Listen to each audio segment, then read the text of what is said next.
Hello, Moody Gooners. Welcome to the next exciting instalment of the podcast. We are here today to review, fresh in the minds, the barnstorming victory over Everton on Sunday afternoon. Joining me, as always, is Jason. How are you, sir? I'm very well, Paul. Very well. I was enjoying the weekend with the weather, but now it's all gone a bit Pete-tong. It has. It's over. It's all over. Summer's over now. It's all done. It's all done. But at least we've got the football to keep us going now. Exactly, and the games are certainly going to start coming thick and fast, aren't they, in the coming weeks? But yeah, thanks for everyone for joining. Remember to like, subscribe, comment, and all of that kind of good stuff. Without further ado, we're going to jump into the game today, or into the game reviewing yesterday's 1-0 win against Everton. Thoughts, lineup, what are we thinking about that? I mean, obviously there's obviously one piece of big news around the goalkeeping department, but generally the team sort of largely picked itself, I want to say. But thoughts going into the game, thoughts about the lineup, where were you at? Well, I mean, before the game, I was like, oh God, bloody hell! It's like Everton away. We're rubbish at Goodison Park. It was such a terrible record there, and I was like getting a bit nervous and anxious about it. I was like, are we going to be able to do this? Are we actually going to be able to like bury the hatchet with this now and just like come away with the 3 points? Because they are a bit of a bogey team, so I was a bit nervous going into it. I mean, I wanted to be sort of bullish about it, but in the back of my mind, you only remember last season there it's an awful place to go. They had the Sean Dyche bounce, didn't they? That sort of like new manager bounce last season with them. But the lineup, obviously the big talking point is David Raya coming in for Ramsdale. Not sure how I feel about it, because I was kind of expecting David Raya to start maybe on Wednesday and get the Champions League nod. But maybe he's put Raya in because he thinks that Ramsdale deserves the nod in the Champions League because Ramsdale's got us there. I don't know. Maybe there's some sort of thinking behind that. I mean, it's certainly not the norm, is it, to have this situation? I mean, no. Ramsdale, he played in the Scotland game for England, didn't he? And he's come back off international duty. I don't think he's done I don't think he's done anything terribly wrong in his first opening games. But I was a bit surprised to see David Raya starting in the game. But I mean, it's going to be interesting to see how this all pans out now. I mean, yeah, it's going to be really sort of interesting to see who plays on Wednesday. And then obviously, because you don't want to really be changing the goalkeeper too much, because after the Wednesday game, we've got the North London derby. So you kind of want a bit of stability. That would be what I would think. So I'm a little bit unsure on what the thinking is behind this. What are you thinking? Yeah, I kind of agree. I kind of felt that he was going to come in at some point. To be honest, because all the talk about it was it's a loan deal, but Arsenal very much looking to make this a permanent deal. Yeah. Because when it was announced the loan, I was like, oh no, does it mean, because I really like the player, to be honest with you, and I was a bit kind of like, oh no, does that mean we're sort of like still going with Ramsdale? We don't get to, is he going to be a bit of a half afterthought almost as the season goes on? But then the narrative coming out from behind the scenes apparently was that is going to become a permanent thing. I must admit though, I've seen Ramsdale sort of step up his performance in since the start of the season. I haven't seen him. There's a few sort of areas. I remember, I think it might have been the Man United game where he made a save and palmed the ball out into the around the penalty spot area, which was a bit dodge. I like to see players palming the ball sort of away from the goal a bit. But I do think Ramsdale has been genuinely, like, you wouldn't look at him as being a player. You go, oh my God, we need to drop him for the next game now. So yeah, I was really surprised at the timing. I definitely thought that he would be getting a run out now that the game's going to be coming thick and fast. But I figured maybe his first game might be the Carabao Cup against Brentford or something like that, and maybe sort of feed him in. But the timing is interesting now. So with our first Champions League game on Wednesday, North London derby. I don't believe in this idea that Arteta's going, you can have this game, you can have that game. I think he's going to manage things more on a meritocracy. So I don't see. I mean, it was a tricky one to analyse yesterday because Raya pretty much had the zero to do, and it's not a good game to judge it, is it? It's because Raya now might be saying, well, if Raya had quite a busy game and made some really good saves, he could go, right, you've got to start me in the Champions League now. But because he came in, kept a clean sheet, but he took some nice crosses and corners in, very nice clean takes, and his distribution was pretty good, I thought, on the day. But he didn't really have to do much distribution. Everything. I remember he kind of launched one down on the right wing towards Saka in the first half, which was quite nice, and kept his passing nice and neat and tidy. But his taking of crosses and balls in from the wide areas was nice and clean. But he didn't really have much to do. So. Yeah, a really interesting one. I kind of feel sorry for Ramsdale if he didn't get the PSV game, given that he played such a big role in getting there. But he should get that game, shouldn't he? I think Ramsdale deserves the nod for the PSV game at the very least. And if he wants I think he does. But would we be surprised if he didn't? I don't know. I think Arteta's no room, quite is there? Yeah.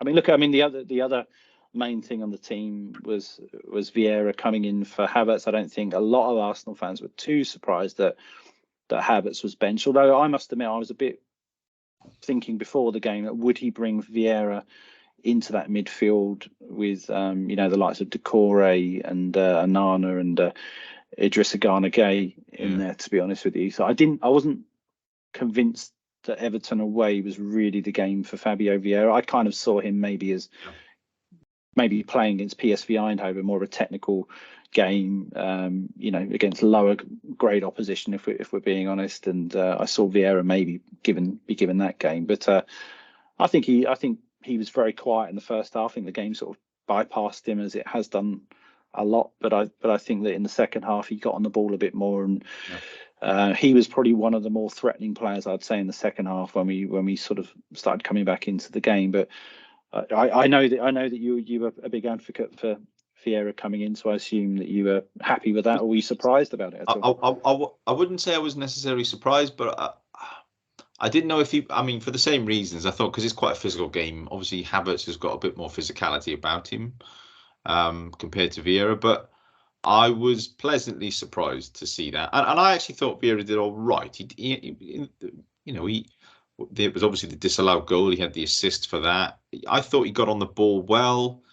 He wasn't bullied too much, and I was thinking, okay, fair play, and I thought he did more to sort of, put a marker down to be starting in front of Havertz than what Havertz has done in his previous games. Look, I don't want to sort of put Havertz down, but he needs to earn that right to play. And I think in his first few games he hasn't. Now, whether that's a settling in period, whether he's not in form, whether he just needs to sort of get his head down and train, that's fine. Just do your stuff, but earn your right to play. And I just think that, I think it looked a little bit more balanced with Vieira in the team. I think with Vieira on the one side, Ødegaard there, and Rice sort of sitting, I thought it looked and it felt a little bit more cohesive compared to what we've had before. It just didn't look. It was a bit unbalanced with Havertz in there, I think. So I was quite happy with that. But yeah, so that, and then what the other sort of thing we had there in the lineup was Nketiah getting the nod, even though Jesus is on the bench. But I think that's understandable, isn't it? We've got to be careful with Jesus. We can't rush it back, given his track record. Yeah, I agree, and I think with the procedure he's had done on his knee, it wasn't an operation; it was more apparently tidying up scar tissue and things like that. So, although it's not a major thing, he's still gone under the knife, and I think what's really key is we're still relatively light, in my view, players that can really stick the ball in the net, players that can play up the centre. So I'm kind of all right with that. And plus, I'm similar to the Ramsdale thing. I'm kind of looking at Nketiah going, don't really deserve to be dropped. And I can imagine like a tiring centre half looking over at the touchline and seeing a live wire like Gabriel Jesus warming up and thinking, "Fuck me, I've got to bloody deal with this guy now." And it must be quite. And the weird thing is, I don't want to put Gabriel Jesus into that position of you're a finisher, you're a guy that kind of comes on, because I think he's a good player to start and finish. But I can imagine him being a nightmare, coming on for 20, 25 minutes in a game and tiring legs, and he's pulling you all here, there, and everywhere. putting his body in, winning free kicks, disrupting the game. I just think he's a great player to have off the bench, to be honest. But I don't think Nketiah particularly has shown enough coming off the bench, and he has. I think he was quite quiet yesterday, to be honest. But I don't think he deserved to be dropped. And yeah, I like Jesus, to be honest, in whatever sort of guise. I'd love him to be starting scoring every week, to be honest. But if we are struggling, I don't think Nketiah is really the guy to come off the bench to maybe make the difference and change things up. Do you think maybe that he'll start with Jesus in the Champions League, maybe? Or do we think that's maybe a bit too soon? I'm so scared because of the track record he's had, the injuries. I just want it to be. I want it to be managed and eased back, which I think is what they're doing. But I think it won't be long before he's starting to knock on a door. And if Eddie's not scoring, unfortunately, strikers are judged on their goal output. Exactly. And I don't blame Nketiah yesterday, because I just think he just didn't. The ball was not kind of giving into him, early enough and with enough tempo and on it and things like that. But I personally think, again, without trying to tempt fate on Wednesday, I think potentially this is quite a good game to start Jesus. And if maybe you say to Jesus, look, we're going to play you for 50, 55 minutes and take you off. There's going to be no extra time on Wednesday. They are a team in the Dutch league, so the level's a bit of a notch down. Again, not trying to denigrate them in any way, shape or form. So I kind of feel like this is a good game for him to bring Jesus in if he wants to, if he's going to. Obviously the game on Sunday is going to be a bit higher stakes, a bit more intensity. But yeah, I like the idea that he's not just rushing him straight back in. We've seen it in years gone by with Thomas Partey, where he's not been fit and he's played, and the players just breaking down all over the place around April time. So, but equally, if Eddie starts on Wednesday and plays a half, and I've got no problem with that either. I do get a feeling he might bring Jesus back in for that game, but we'll wait and see. Yeah, I think those are kind of the three key things. Talking points on the lineup, in terms of the lineup. I mean, first half, my God, I mean, for me, this was almost like the performance that kind of sort of came where things came home to roost a little bit, because a lot of people were saying before the game, we don't look quite as sharp yet, and you could argue that we're still picking up points without playing great, and obviously when things click a bit more, we'll obviously we'll look to get better. But for me, this was like the crystallization of what I've seen in the last few games, where 70-odd% possession, very little actually goal threat. The only chance that I can think of in the first half, I remember Ben White cut in and took a left foot shot straight down the throat of Pickford. I remember Fabio Vieira blazing a right-footed shot into the upper tier. But for me, we're just not. It's overly choreographed at times, and we're not really creating much goal threat. I understand that if we've got the ball in Everton's half, they've literally got zero chance of scoring while we have the ball. But I do feel there are certain games where you've got a sense, and you've got to kind of have that instinct of like, this is Everton. I know we've had a sticky record against them in the last few years, but for me, we weren't really smelling the opportunity that Everton were nervous on the back foot, not playing that well.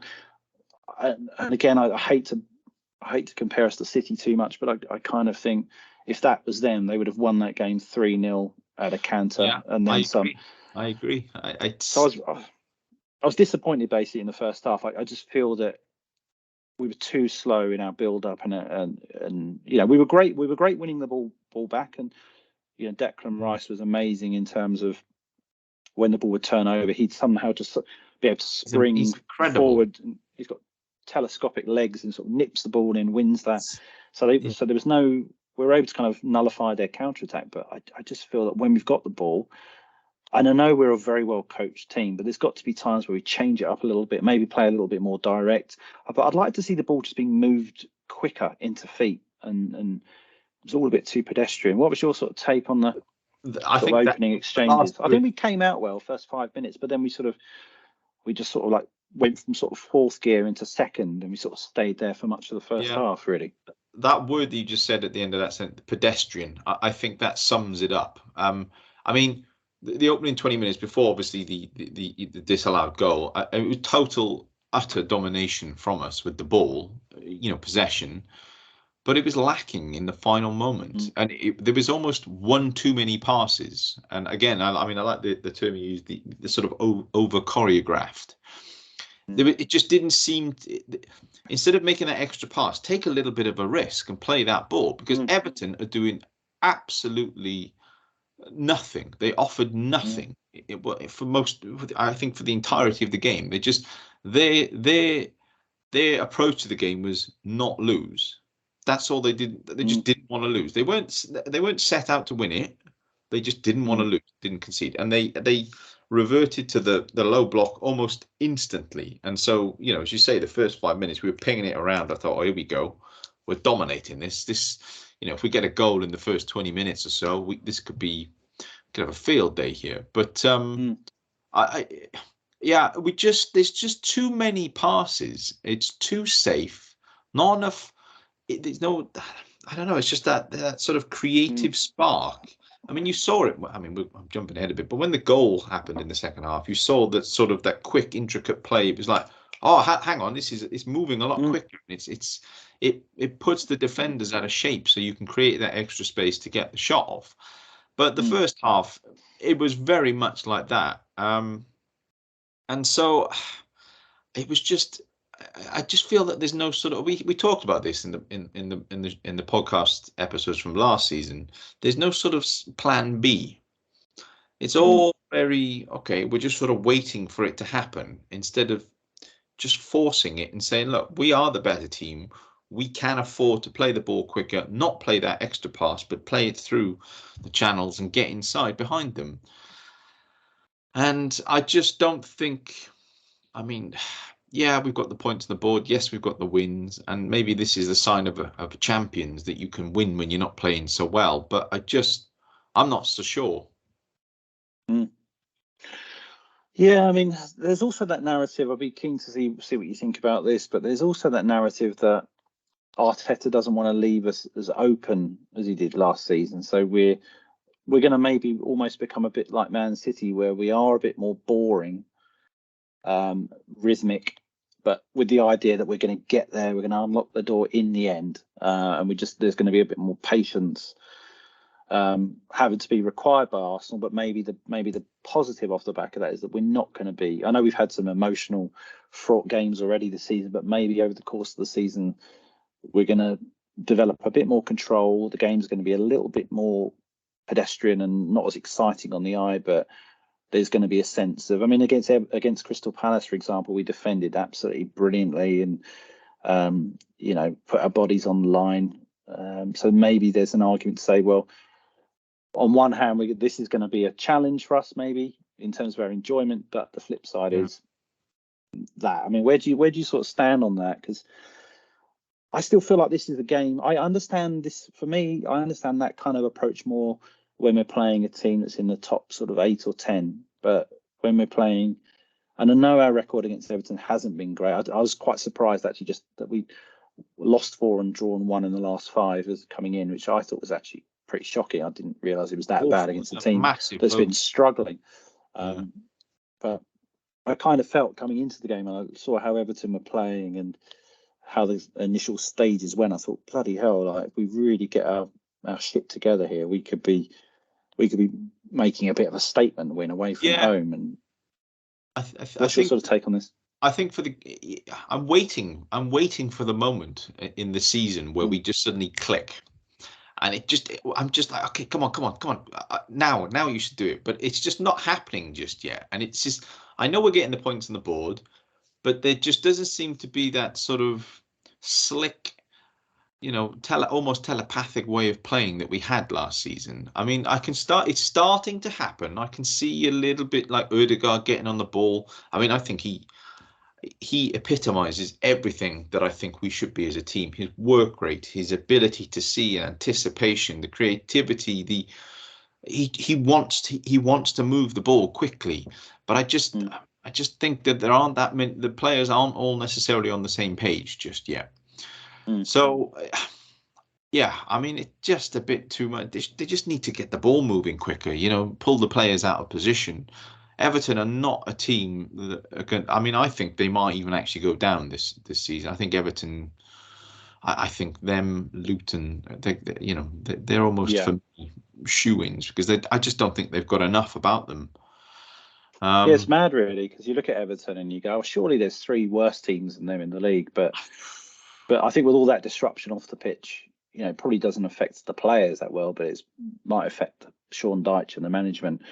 But yeah, they were incredibly poor yesterday. Garbage. I mean, I'm sorry. I mean, I've got nothing against Everton as a club, but wow, they just offered nothing, absolute nothing, and yeah, it was just really poor. So yeah, so that was the sort of opening period. Then we had obviously the offside goal, or was it? Is the question. Oh God.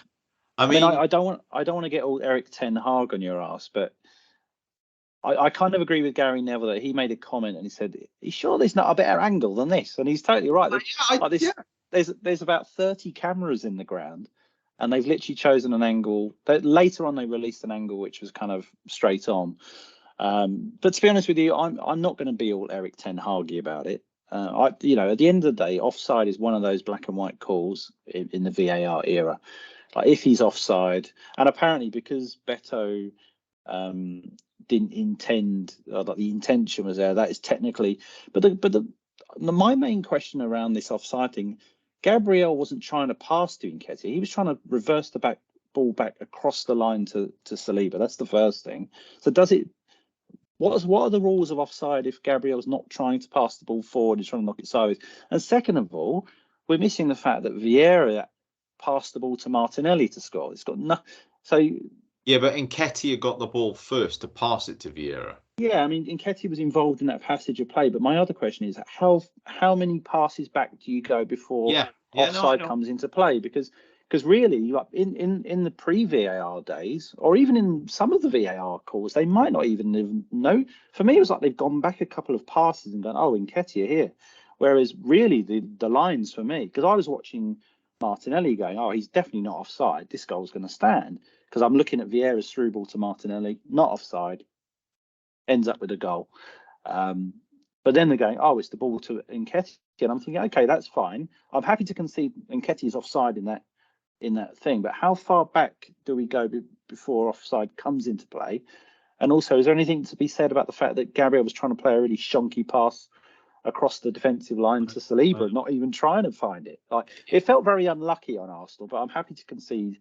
I'm happy to concede by the letter of the laws that that's offside. Basically, I'm going to start. We do seem to get a lot of these shonky decisions. I'm going to start calling ourselves Varsenal. Just to sort of. It's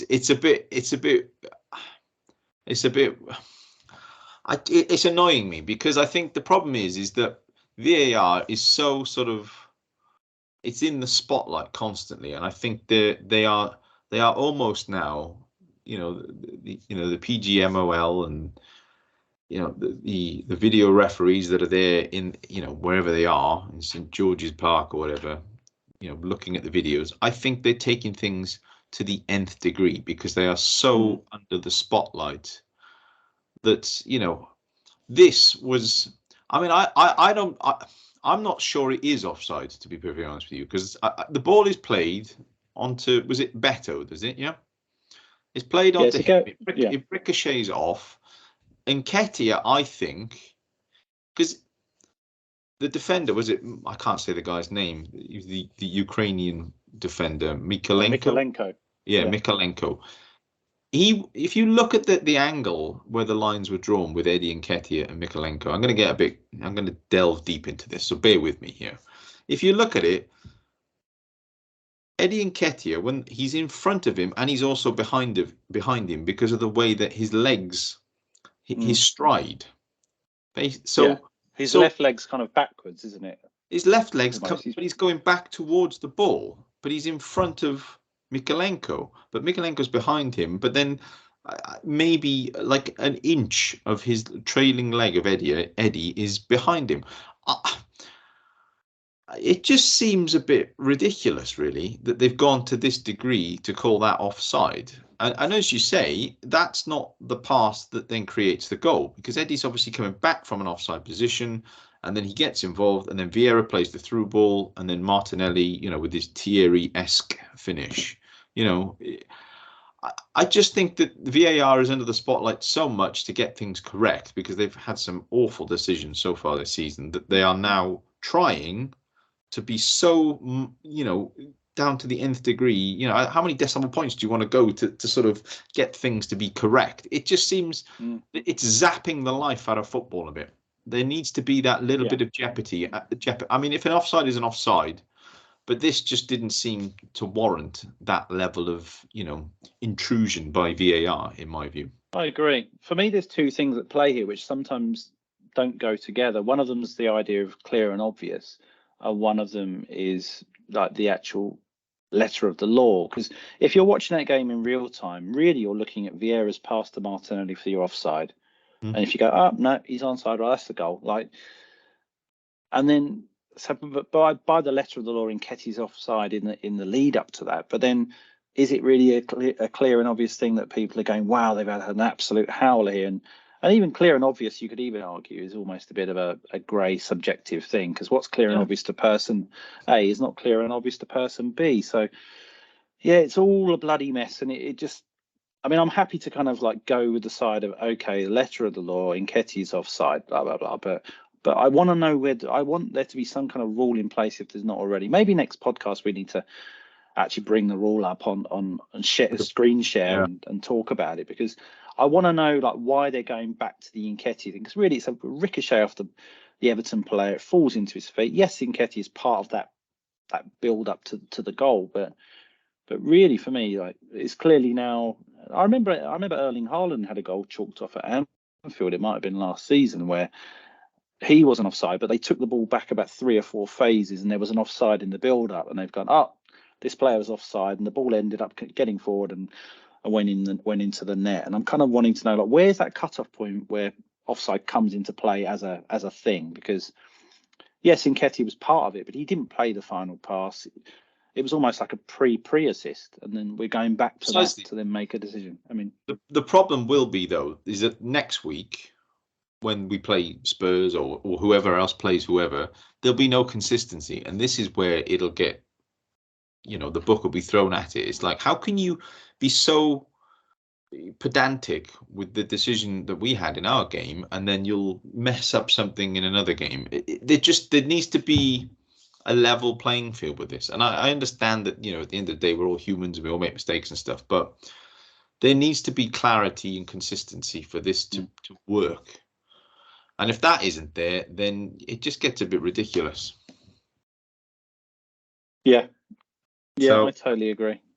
I mean, the finish by Martinelli, I loved the finish. It was brilliant. The through ball as well. It was beautiful. But then obviously he got injured. He got injured in the goal. Pulled up. I think what I've heard is it's like he may have felt something in his hamstring. He wasn't good. I mean, he went down a couple of minutes afterwards, and Trossard came on. So all of that, and we lost Martinelli. So yeah. I mean, it didn't look like a bad hamstring pull, which you'd say, but even if he's got a minor strain, you'd imagine he's going to be out for 2 or 3 weeks, which is not the end of the world. But I think he's been outperforming. It's a tricky one. When I always compare him and Saka, and I kind of think Martinelli's kind of been out, looking a bit brighter this season, not as kind of leggy. Sharper than he. Yeah, even though actually Saka's numbers are not actually that bad. He still had an assist yesterday off what I thought was a relatively tired looking performance. So it's funny with Saka, he is producing, but Martinelli looks a bit more he looks like more capable of playing the style of football I want us to be playing more, which is that more live wire, moving the ball fastly, getting stuff done in a hurry type thing. But yeah, it's like salt in the wounds. I mean, I can't believe we're spending this long talking about this first half, to be honest with you, but really it was like a tale of 2 penalty decisions. I mean, do we need to spend much time on the Decore one? I mean, it felt in a way that I mean, the by the TV time, cameras were trying to find a way to give it against us. But Gary Neville, to be fair, I don't give him much credit, but Saliba did pull his leg back well ahead of time, and exactly, that's it. By the time Decore was reaching to try and he was hang like, his "Where's leg in that there. leg Go, gone? Where's that leg gone?" He was there a second ago. Where is it? By the time Decore had started falling, Saliba had reverted back, and his arms were up, going, "I've not touched him. I literally not touched him," and it was almost pitiful. It was like, no, just no chance, absolute no chance. And even if it had gone to VAR, it would never have been. No, just absolute no. There's no need to speak any more about that incident. Players are a lot more intelligent these days in terms of they know how to kind of make things look a certain way to kind of give the referee a question to answer. But I'm glad they didn't, because I've seen penalties get given before. They go, oh, there was contact, so therefore it's a penalty. But actually, it's never that cut and dried in my view. So yeah, I mean that's really it, isn't it, for the first half? I mean, after that, Everton just went back, sitting back, nothing really doing, nothing really happening, and yeah, that was it. I mean, the second half kicked off. What are your thoughts on the beginning of the second half? I think it was kind of similar to the first half in that for the first 5 minutes, we looked a bit brighter. But then, I mean, actually, when you look at the amount of chances we carved out, and we did start taking a few more risks, or not taking risks, but more mixing up how we were going about things. But I did feel like the half started again. Then it sort of then reverted back to that slow pace. I mean, a lot of it was made ridiculously on TV about how long we were taking to take corners, but I don't really care about that, because when we were doing that, it was 0-0. It wasn't like we were trying to protect a 1-0 lead at that point. But for me, we just basically, the whistle goes, we assume control of the ball.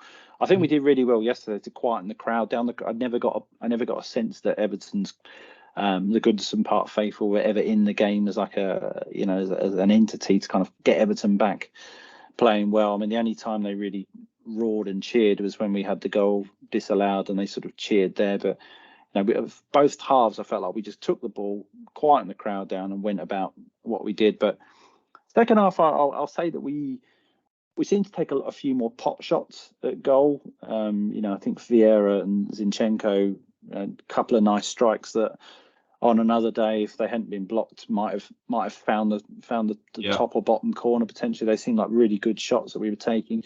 Seemed to take a few more, like mixing things up a bit. I think Trossard started to look good. He was getting down the left wing and hanging a few nice crosses up at the far post that people. But again, like to your point around the first half, there was not really much in the way of players reading. Players not attacking the ball, the balls that were coming into the box. I do remember a time actually where it was running really slowly.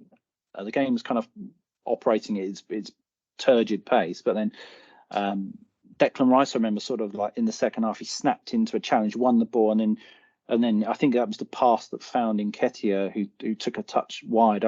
But I remember seeing like him doing this action, and it almost just like galvanised a few players around him. We seemed to just quicken it up for that, and I remember thinking, great, like Summers just he sort of seemed to step onto an Everton player, win the ball back, and then just move the ball forward a matter of a few meters, and it seemed to just enliven the players around him. But generally, it was kind of more of the same, really. But we did seem to take a few more pot shots at goal, though, but it wasn't. Odegaard had a couple of chances. He got put through, didn't he? And he got blocked, and then that was the Vieira one then as well that also got blocked off the back of that. I thought Zinchenko in the second half did pretty well. I could see what he was trying to do, pushing into midfield, and he was playing some balls over the top into the channels. I thought that was really good. He looked quite effective coming in. Vieira, I thought, was pretty good in the second half. I think he's warranted a bit of a run in the team off the back of yesterday's performance. Yeah, I mean, just a couple of pot shots, really, wasn't it? But it was nice that we were mixing it up, which was the difference from the first half, because the first half was very safe. It's a bit too easy to read, and it was it was getting a bit scrappy, and it was sort of playing into Everton's hands a bit. But Rice as well. I agree. I thought he was very effective. I thought he had a great game. It's incredible how somebody like that can can turn the game in the blink of an eye just by sort of winning the ball, you know, in midfield and then just playing that forward pass. It's such a simple thing on paper, but the reality is, I mean, we've missed that, and I don't think, you know, Partey's been able to really do that to the level that sort of Rice is. But what an athlete Declan Rice is, to be able to sort of, I mean, I am so impressed by him in the way that he's gone about his business. He just seems so sort of so assured of himself, so sort of like in command of what he's doing. It's just it's a breath of fresh air, and I'm delighted with the start he's made. Oh, couldn't agree more. And in fact, like one of my sort of, again, observing him at a bit more of a distance before he joined us, one of my sort of mini concerns was, oh, you know, is he really that athletic? You know, is he really? And I know part of it was maybe the system he was playing at West Ham, but I'm really noticing actually just how kind of he's got this kind of understated athleticism. Like he doesn't look like he's kind of busting a gut, or he doesn't look dynamic or explosive. But there was one bit in the first half yesterday where he kind of got caught forward trying to influence the play in the final third. Everton turned the ball over, and before they'd even had the chance to do anything with it, I can't remember who the Everton player was, but Rice had already kind of muscled his way in, extended one of his telescopic legs, and then and just nicked the ball off his feet. I'm like, bloody hell! Like, you're literally you were over there in the space of 2 seconds. You were attacking in our build up now, and that is. People talking about, oh, you know, Trossard, man of the match because he got the winning goal, and but I was thinking about who the best players were for us yesterday. For me, it was Rice. Like it was the understated excellence throughout. Like he really, like, calm and composed, technical on the ball in the build-up. Yeah, as the game goes on, he's trying to move forward towards the final third and make things happen. But he's never taken one eye off what's going on behind him, and his ability to turn back towards his goal and make an interception or nick the ball was just brilliant. I mean, I think he's been really understated and really quite brilliant, to be honest. But he plays in a position that doesn't really catch the eye. But I think football aficionados will know that he's like us. Yeah, classy football fans. We know what we're seeing. I think he's getting a lot of credit from people. Yeah. But brilliant. And then obviously the goal. Yeah. What do we think of that? I mean, you could see that little moment of ingenuity and quick passing, slick passing. That's all it takes to unlock teams. Yeah. And if we can get, 5 or 6 moments like that in a game, we'll put the ball in the back of the net. It was so instinctive, that the finish from Trossard. It was just the beautiful little intricate play. That partnership on that sort of side there with Saka and Ødegaard and it works so well. And then, Trossard pulling back for the cutback from Saka. And it was like, wow, where did that come from? The game has just been so sort of dull, and monotone, and then all of a sudden, bang! And the technique as well. The ball's coming. I mean, I know he's good with both feet, Trossard, but he is predominantly right-footed. Tough finish. That ball coming across your body onto your so-called weaker foot, and when you're sort of leaning back a bit and opening your body up, that would result in most Hackney Marshes players of like a shank that flies wide or high. But the fact he's able to kind of have that ball come across him, open his body up, and have that level of control with the finish. And to be honest, I always like aesthetically the ball crashing off the woodwork into the net. It's like one of my little pleasures in life that I get. But what a player he is. I mean, I felt in the first half that he was just warming up into the game. I know he offers us very different kind of stuff to what Martinelli does in that position. He's going to probably offer us a bit more technical security. He's not as fast and dynamic, but his use of the ball, he knows when to cross and to hang it up. He knows when to bring the ball inside and connect the play. I think he's just such a good player. He's so intelligent. He's a joy to watch. 2-footed, technically excellent, decision making, and he's the kind of player he pops up. Like, whenever he seems to have scored or assisted for us, it's always been in games where they've been quite tight scoreline wise, and you need something, and he provides it. I mean, Yeah, brilliant. What was your take? He's such an unpredictable player. I love the technical ability that he has, that he can sort of create something out of nothing. I love watching him with the ball at his feet. That sort of low center of gravity he seems to have with it. It's beautiful to watch. And that finish yesterday was something else. It was just a joy to watch. Left Pickford, just not even. He's like, oh, the ball, oh, it's in. I loved it. He didn't even move. He was like, oh, it's there, it's gone, it's done. Yeah, there's no goalie in the world that can stop that. Such a perfect absolutely. And a massive relief. Sorry, carry on. And a massive relief. I mean, it was kind of the game was. I was watching the game, even though we were in such control, I was so frustrated watching it. It's like, come on, just bloody. I know. So when that goal goes in, I'm then, because I was looking at that game going like, whoever scores first in this wins, because I could easily see Everton winning a set piece and then the wheels falling off but when we got the first one, I was very confident then. So Everton at no point, I expected them to have a bit more of a rally towards the end, to be honest, but that never really happen. They didn't seem to be able to get the ball to their front men. I kind of felt sorry for Beto and your boy Dominic Calvert-Lewin. They didn't really get any kind of the man made ball into feet. Yeah, Waterford Crystal.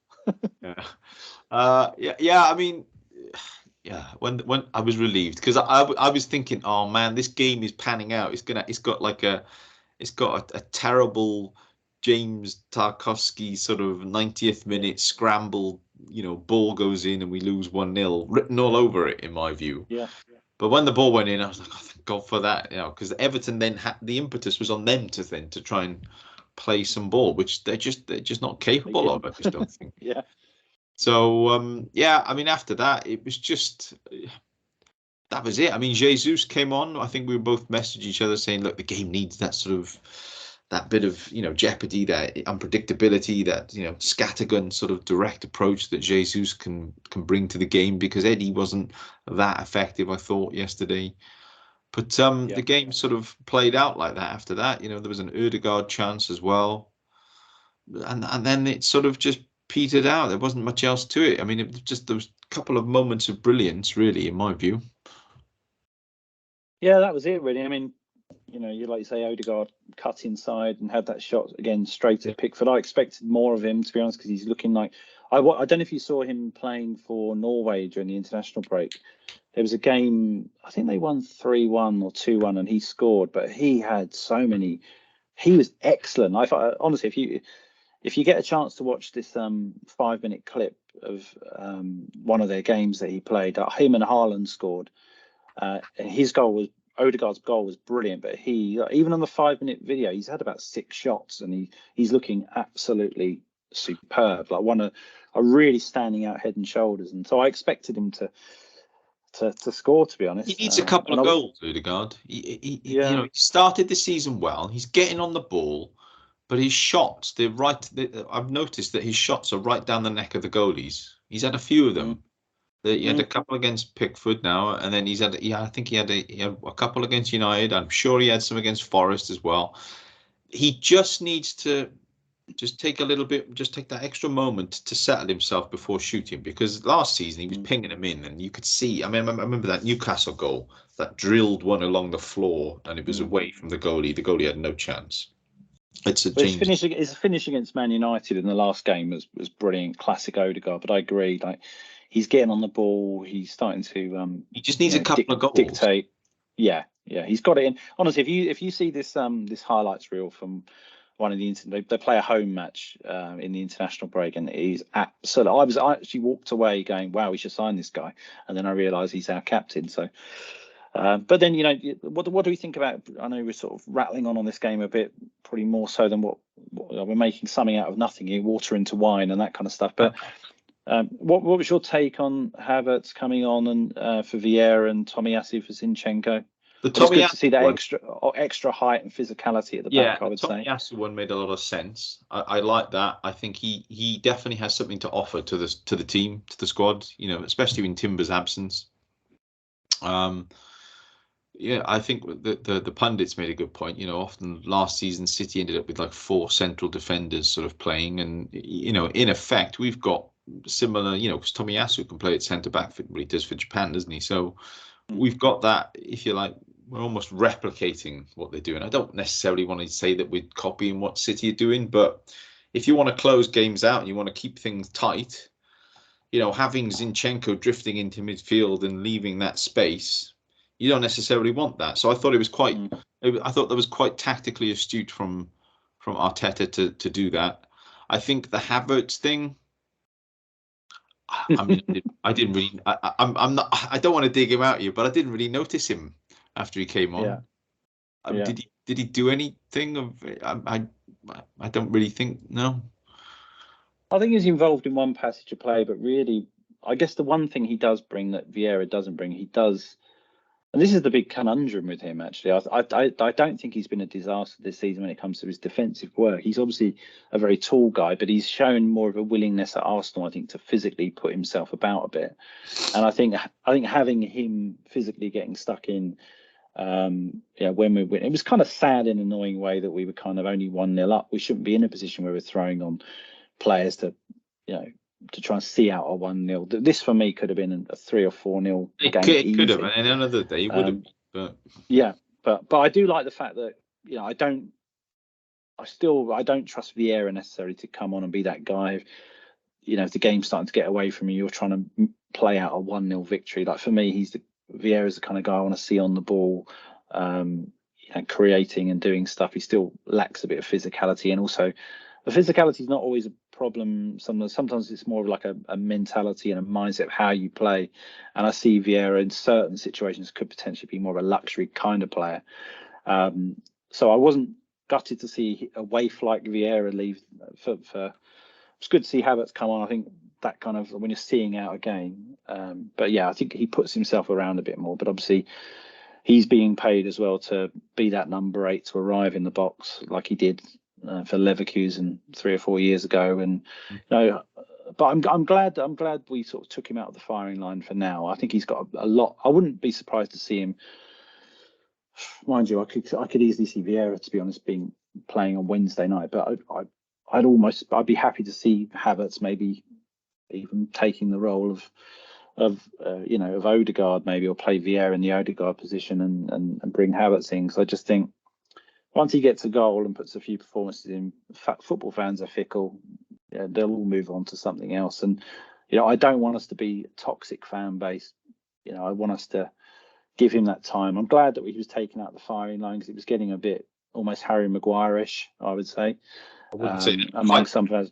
But yeah, not there, but it was moving in that direction a bit for me, where there'd almost be like the pitchforks are out. What's Havertz done today? And I guarantee you, in the next 5 games or so, he'll come off the bench or start a game and score a goal, and people go, "Oh, he's got his goal now," and he will change. I think he's feeling that as well. He needs that. He needs to feel a bit more settled, get a good couple of performances under his belt. I mean, I think there's definitely a player there, but it just needs to be managed. But he also does need to, nothing is given to you in this life. He's got to earn his place. And I think, he's a big boy. He's a footballer. There are people. There's only 11 starting places. You've got to earn your place on that pitch, and so he needs to put some work in. But yeah, I think he did all right. I mean, the other thing I want to ask you is what has Emile Smith-Rowe got to do to get some minutes?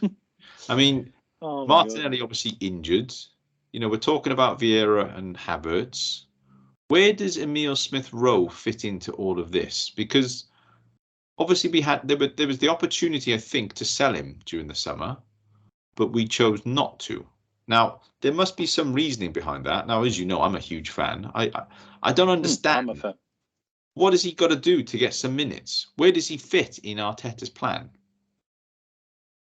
Well, I think at the end of the day, it's easy to answer that question because he doesn't fit into Arteta's plan at the moment for whatever reason. And there was a moment yesterday where the cameras panned across to the bench and he was sitting in the second row on the bench with a face like thunder. And yeah, I mean, the only thing I'm thinking now is if we get to say 6 weeks down the line from now and we've got Monday, Tuesday, a game in the weekend, game in midweek, And if Smith Rowe hasn't been given more of a look, then I think that changes because I can kind of loosely understand why Havertz would maybe come on for Vieira instead of Smith Rowe at the moment, because he's played more game time. He's got a bit more height and physicality, like maybe at set pieces. So I kind of that one I can understand for this game. Swear away. But then there were definitely times yesterday where you're thinking, God, Everton now, like especially after Trossard scoring, you think you can just see Smith Rowe just lighting that up and driving at Everton. And I'm starting to think maybe something's happened. There's been like a butting of heads, potentially between the two of them, or maybe he just rather than. Because I think when you're not playing, I think players sort of fall into two camps. They either go, right, I'm going to bloody show you now. I'm going to triple my efforts in training. You're going to bloody regret dropping me. And maybe there's some players that just go off, fuck this. I'm feeling. Maybe he's so down. Maybe he's an arm around the guy kind of player. But Arteta is obviously got his style. I don't think Arteta's man management at times in his managerial career has been great all the time. I think he's obviously a very ruthless guy, very single-minded, and I love that generally. But then, every player has got a different personality from the other. Maybe he needs a bit more. But what I will say is I'm going to sort of reserve. I mean, at the moment we've been playing weekly. We've only played 5 games.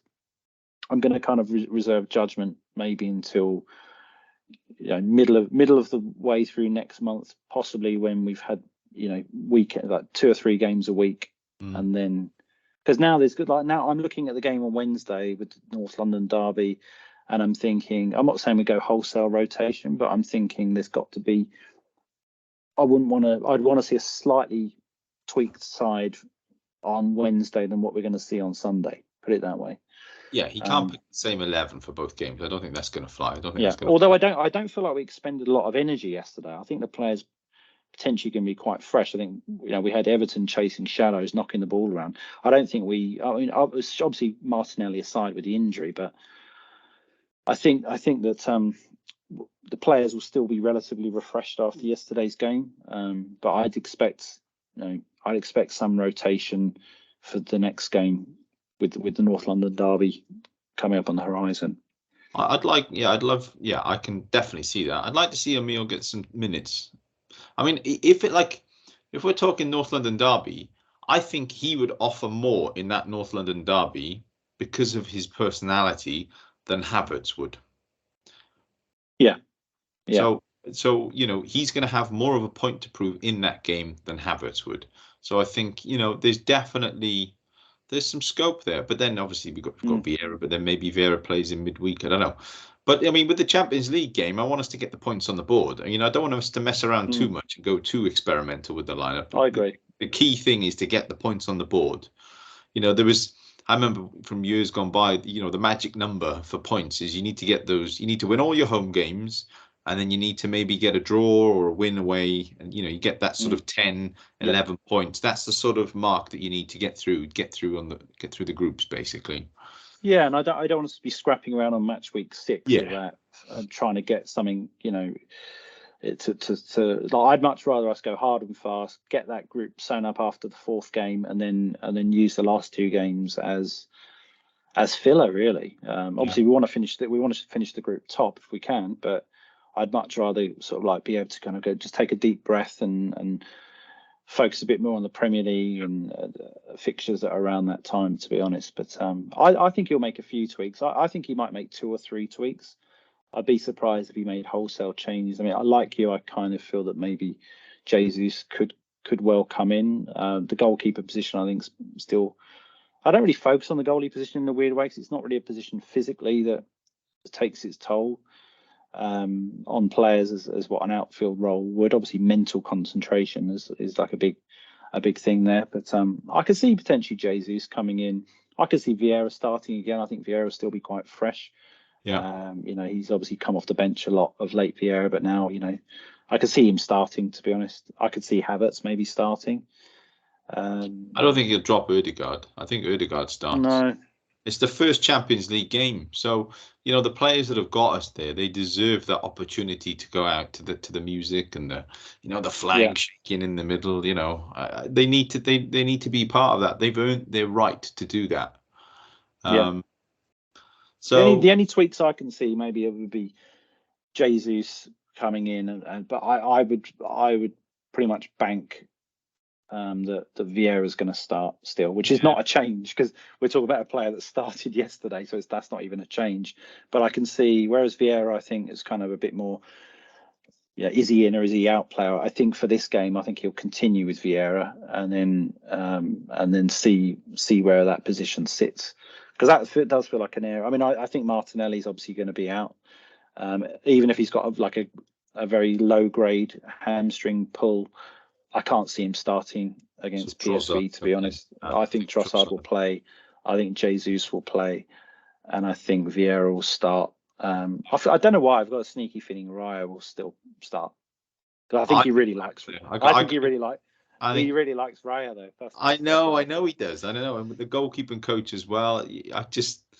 I think, I know it's going to happen, but then I just feel bad for Ramsdale. That's all. He's a fan favourite, but no room for sentimentality in football, is there? So and if I'm putting my non-biased hat on, I prefer Raya as a player than Ramsdale. I think Raya's better.